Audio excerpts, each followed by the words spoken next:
Translation ترجمے سوچ کو دوسری زبانوں تک لے کر جاتی ہے اور ان زبانوں کے لوگوں میں شامل ہو جاتی ہے۔ یہ کیسی طاقت ہے جو ایک زبان کے اندر لفظ کو، آواز کو اور اس کے معنی کو دوسروں تک پہنچاتی ہے۔ جیسے کسی کی زندگی میں ایک نئی زندگی، ایک روح داخل کر دینا، سچائی کو پیش کرنا، جو کہ لفظ سے، جملے سے، ایک آئیڈیا سے شیئر کیے جا سکتے ہیں۔ سچائی کے لیے سچائی ہے، سوچ کے لیے سوچیں ہیں۔ جب ہم بات کر رہے ہوں کلام مقدس کی تو اس کے لفظ صرف لفظ نہیں ہیں بلکہ سب کچھ ہیں۔ ہزاروں سالوں میں ایسی نہ کوئی کتاب لکھی گئی نہ ہوگی جیسی کلام مقدس ہے۔ اس نے بہت سارے لوگوں کو تبدیل کیا جب ان کی زندگی میں یہ دنیا کے آغاز کے بارے میں بتاتی ہے، جنگوں کے بارے میں بتاتی ہے، دنیا کے اندر جیسے لوگ پھیل گئے ہیں، یہ ساری باتیں بتاتی ہے۔ یہ کوئی سمپلی ٹرانسلیشنز نہیں ہیں بلکہ یہ خدا کے بارے میں بہت کچھ بتاتے ہیں۔ ہسٹری گواہی دیتی ہے کہ خدا نے آتھرز کو، اسکرائبرز کو، پوئٹس کو، ہسٹورینز کو، وٹنس کو، وومن کو، مین کو اپنے کام کے لیے چنا کہ وہ اس کے کلام کو جو ہے وہ اس کے لوگوں تک روشنی پہنچا سکیں، اور ہم میں سے سبھی جو ہیں وہ گریک ہیبرو کو نہیں جانتے ہیں۔ تو ماڈرن لنگوسٹس یہ مانتے اور کہتے ہیں کہ ہر ایک زبان جو ہے وہ پیس آف بورڈ کے اوپر الگ الگ جو ہے وہ الگ الگ چیزوں کو پیش کرتی ہے، لیکن پھر بھی ایک چیز کو جو ہے وہ پوائنٹ کیا جا سکتا ہے۔ کچھ اجنبی یہ مانتے ہیں کہ یہ ایک ایسی چیز ہے جو بس ہو گئی ہے اچانک سے،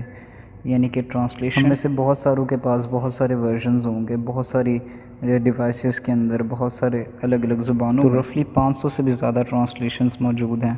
اور آپ یہ سوچ سکتے ہیں کہ جی ایسا تو ہو ہی نہیں سکتا کہ کبھی بھی اس کی ٹرانسلیشن نہ ہوئی ہو، لیکن ایسا وقت تھا جب اس کی ایک بھی ٹرانسلیشن نہیں تھی، یعنی کہ زیرو ٹرانسلیشن۔ تو میں آپ کو بتانا چاہوں گا کہ آج بھی تقریباً بتایا جاتا ہے کہ 1600 سے بھی زیادہ زبانیں ہیں جس میں کلام مقدس کی ٹرانسلیشن نہیں ہوئی ہے۔ آپ سوچ سکتے ہیں اپنی فیوریٹ آیت کو کہ وہ کون سی ہے، کون سی آیت نے، کون سے کلام کے اسکرپچر نے آپ کو جو ہے وہ خدا کے بارے میں انسپائرڈ کیا، بتایا اس کے بارے میں۔ تو اب امیجن کریں ذرا کہ یہ کبھی جو ہے وہ آپ کی زندگی میں آیا ہی نہیں تھا، کیونکہ یہ جو ہے وہ کبھی انگلش میں ٹرانسلیٹ ہوا ہی نہیں اور نہ ہی کسی اور زبان میں۔ تو اسی طرح سے بہت سارے لوگ ہیں جن کے زبانوں میں ابھی تک جو ہے یہ کلام کی آیتیں جو ہیں وہ ایک بھی نہیں ہیں، اور وہ جو ہیں وہ آپ کی طرح کلام کی آیتوں کو اپنی زندگی میں اپلائی نہیں کرتے ہیں۔ کیا یہ خدا کے لیے ناممکن تھا کہ وہ دوسری زبانوں کے اندر جو ہے وہ اپنے اسکرپچر کو پیش کرتا؟ نہیں، خدا نے جو ہے وہ اپنے لوگوں تک اپنی زبان کو پہنچایا، اپنے کلام کو، الہام کو پہنچایا،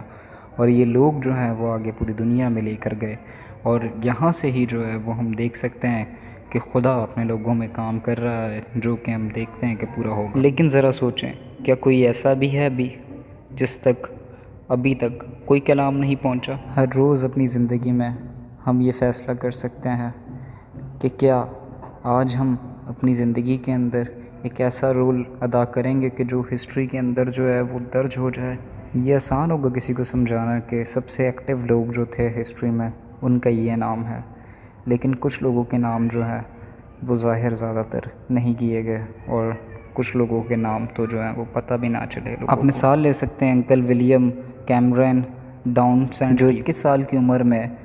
ویسٹ امریکہ کے اندر آئے اسپینش بائبلز کے ساتھ، ایک شخص کے بعد دوسرے شخص کے پاس گئے جو ایک لفظ بھی نہیں پڑھ سکتے تھے اسپینش کا۔ تو انکل کو ایک شخص نے کہا کہ اگر تمہارا خدا اتنا سمارٹ ہے تو وہ میری زبان کیوں نہیں بولتا؟ اس بات کے بعد جو ہے وہ ان کی زندگی کے اندر ایک ایسا چینج آیا جس سے ایک بہت بڑا چینج دنیا میں آ گیا۔ ٹرانسلیٹرز جو ہیں وہ پوشیدہ چھپے ہوئے لوگ نظر آتے ہیں، لیکن اگر ان کا کام اچھا ہے تو وہ کام ان کو جو ہے وہ واضح کر دیتا ہے۔ تو وہ ہیرو جنہوں نے ہم تک یہ کلام مقدس کو پہنچایا، آج لوگ ان کو ہی بھول گئے ہیں، ان کے نام کو بھی نہیں جانتے۔ یہ ہے ان کی کہانی، اور ہر جنریشن کے اندر کوئی نہ کوئی شخص پہنچ رہا تھا جو ان تک خدا کے کلام کو ٹرانسلیٹ کر کے دے رہا تھا۔ زیرو سے معاملہ جو شروع ہوا، اس کے لیے جو ہے وہ مرد اور عورت جان دینے سے بھی پیچھے نہیں ہٹے۔ یہ کلام مقدس اگر زندگی دیتا ہے تو اس کے لیے بہت سارے لوگوں نے زندگیاں اپنی دی بھی ہیں، اور ان میں سے بہت ساروں نے جو ہے وہ زیرو کو سمجھا ہے جب کوئی ٹرانسلیشن جو ہے وہ موجود نہیں تھی سب لوگوں کے لیے۔ یہ کچھ اس طرح سے بھی ہے کہ ایک شخص جو ہے وہ اپنے ایڈورسٹی کے ساتھ جو ہے وہ ملتا ہے تو وہاں پر جو ہے وہ بھاگ جاتا ہے، پیک اپ ہو جاتا ہے اس کا، وہ گھر چلا جاتا ہے۔ لیکن ولیم کیری ایسے نہیں تھے، وہ جب انڈیا کی طرف گئے اپنے پریگننٹ وائف کے ساتھ اور 3 بچوں انہوں نے 2500 ڈائلاگس کو جو ہے وہ ٹرانسلیٹ کر لیا، لیکن اپنے بچہ اور بیوی کھو بیٹھے۔ لیکن پھر بھی انہوں نے یہ کہا کہ expect great things from God, attempt great things for God. Even that کہ ان کے بعد کی بھی آئی ہوئی ٹرانسلیشنز یہ بات ثابت کرتی ہیں ان لوگوں کی زندگی سے کہ ٹرانسلیشن سیکریفائس مانگتی ہے۔ ہم دیکھتے ہیں ٹرانسلیشنز کو ریفیوجی کیمپس میں کام کرتے ہوئے، وار کے اندر کڈنیپ بھی ہوتے ہوئے، اور پھر کچھ لوگوں کو مرتے ہوئے بھی۔ 1993 میں ایڈمن فیبین نے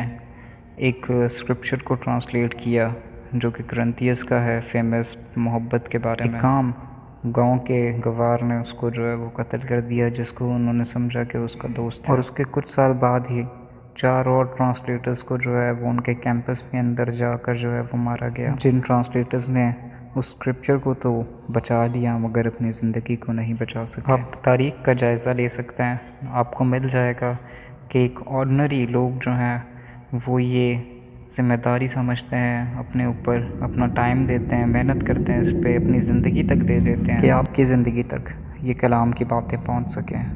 جو بہت ساری زبانوں میں آج دستیاب ہیں۔ ان کی زندگیاں، ان کی باتیں جو ہیں وہ یہ بات بتاتی ہیں there is nothing worth living for unless it is worth